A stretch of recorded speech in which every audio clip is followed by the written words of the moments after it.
Hey guys, Desolate Magic here, and that's right, Wizards of the Coast pulled a sneaky on us, or so they thought. Although I'm just hearing about this now, I'm not sure anybody discovered this earlier, which is kind of embarrassing if you think about it. So right here in the patch notes for 2022-18-10, which has nothing to do with the date, weirdly enough, they snuck right into the middle.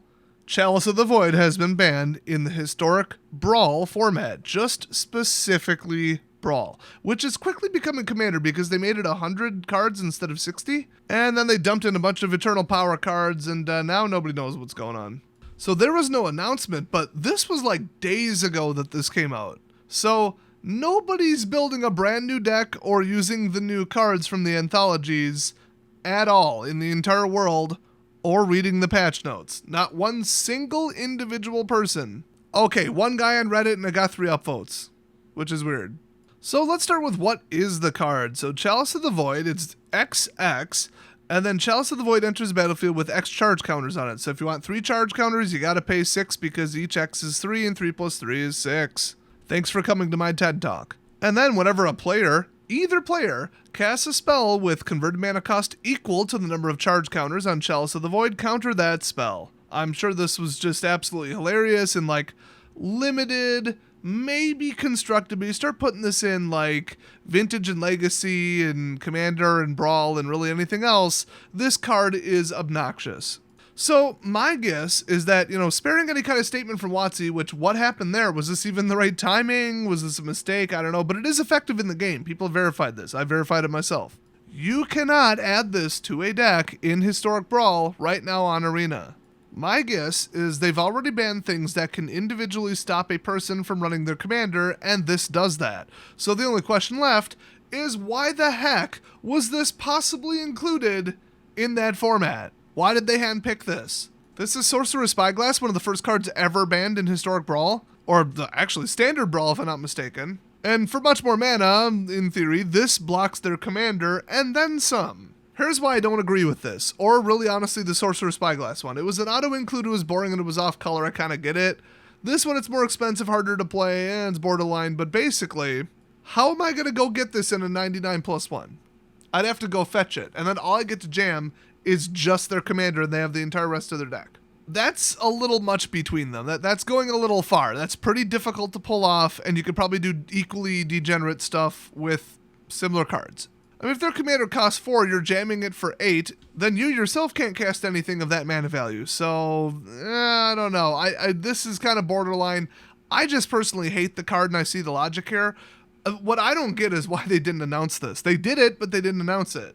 That's very weird, and you gotta wonder if they're gonna roll this back, but I don't know. I don't think so. Somebody did this, somebody added this to the code, somebody made this decision. I think the only mistake here is that somebody also forgot to make the announcement or write the announcement. I don't know. Everybody's working from home again because they're scared of the 4th variant of COVID, which I think at this point is incapable of killing almost anyone. But then again, they're probably all vegans. They're probably on the verge of death from malnutrition anyway, so who knows? What I do know is that 98% of all antibiotics are made overseas. I think primarily in China. That's a problem if we get in a conflict with them. Now, what could that possibly be, I wonder? Yeah, nobody wants on top of economic hardship and shortages and crop failures and fertilizer shortages, also somebody dying of a simple infection. Because doctors just can't get them. Well, Jace Medical will let you get it by prescription now after a doctor checks your medical history and your existing medication and says what's appropriate for your age and gender, etc. It's cheaper than some boxes of magic for the entire kit, and it has a similar shelf life. Upwards of 20 years. So, hey, if you want to stay safe, visit this channel's sponsor, Jace Medical, with the link down in the description, and it'll save you quite a bit of money. So as with most ban, I almost said announcements, but sure. High on my list for standard at least, Halana and Elena, pretty broken. Devilish Valet, because people just drop them in and swing for like 128 with trample. A couple of the cheapo double strikers are becoming a big problem for these all-in, hyper control, just win duck and cover decks. Not a fan of Necro Duality, haven't seen it in a while. Shakedown Heavy, either that or that one, Fight Rigging or whatever, one of the two of those has to go. Probably number 1 on my list is Hullbreaker Horror lately. I hate that card so much.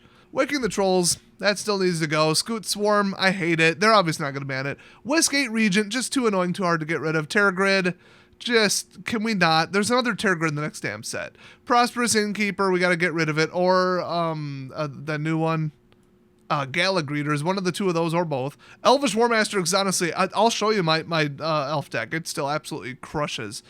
Spirit of the Elder Guard, not a fan. I mean, it's just a manland generator, basically. Teleportation Circle, absolutely top 5 on my list right there. Zerasan, I just hate him personally. Vorinclex, I don't know, I'm still on the fence, but you guys want to ban. Skeletal Swarming, easily top 5, easily. Delina, duh. Avalanche Collar, which is actually the card I keep thinking Spirit of the Elder Guard is. That one's just broken snow crap. Spirit of the Elder Guard is the manland generator. Xanathar, because stop stealing my cards, you jackasses. Faithbound Judge, I don't remember what it is, but it's on my list. Lier, duh. Honestly, that one's probably top 5 too. I'm just kind of over Toski, just too annoying. Brutal Cathar, easily top 5, easily. And then Memory Deluge, because that's what really started all this, even before Capenna. All this manland enabling hyper-control blue crap, which we fall into that trap 3, 4, 5 times since I started playing the game, and every time people just quit the game in huge numbers, so they don't care about Standard anymore. Mark basically said it in a cryptic comment that said something about, we have to move on to the Eternal world, and there's more Eternal players now, so we're going to design cards and sets for them, even Premier ones, which are Standard, so... In other words, paraphrase, we've given up on Standard because we ruined it, so we're moving on to Eternal, and now every single Standard set is literally just Commander Legends or whatever, or Horizons. What even is the difference? Does anybody know or care at this point? So yeah, they'd have to ban so many cards from Standard, it's just not even going to happen. I mean, the top 5, like I said, they gotta go. They absolutely gotta go. And if they banned only like half the cards I just said, well, including, I forgot, Righteous Valkyrie and all the Storm Giants anyway, then we would just have Angel of Destiny and Hobgoblin Bandit Lord. It's just, it would lower the diversity while keeping the power level the same. So the only thing they could do is rotate early with a ban announcement on top of it, and they're not going to do that. They're just going to keep selling to Commander players, losing money, and then having people say, well, I've worked here long enough and retire or quit to a different job. Listen to the upper management, ruin the product, get a different job. Trust me, I'm very, very familiar with that, formerly working in IT. Oh, really? We're going to roll out that brand. Okay, that's interesting. And then just immediately go back to my cubicle, start looking for a job. I left in the middle of 2 giant projects the last place. Because they were both going to be disasters because they went with just absolute trash brands. So it's all over. It's in every career field and just is what it is. So expect WOTC to completely collapse in a couple years and the game to go completely downhill. But so is the economy and society, so it's good timing. So check out Chase Medical to keep yourself safe. And I'll see you guys next time.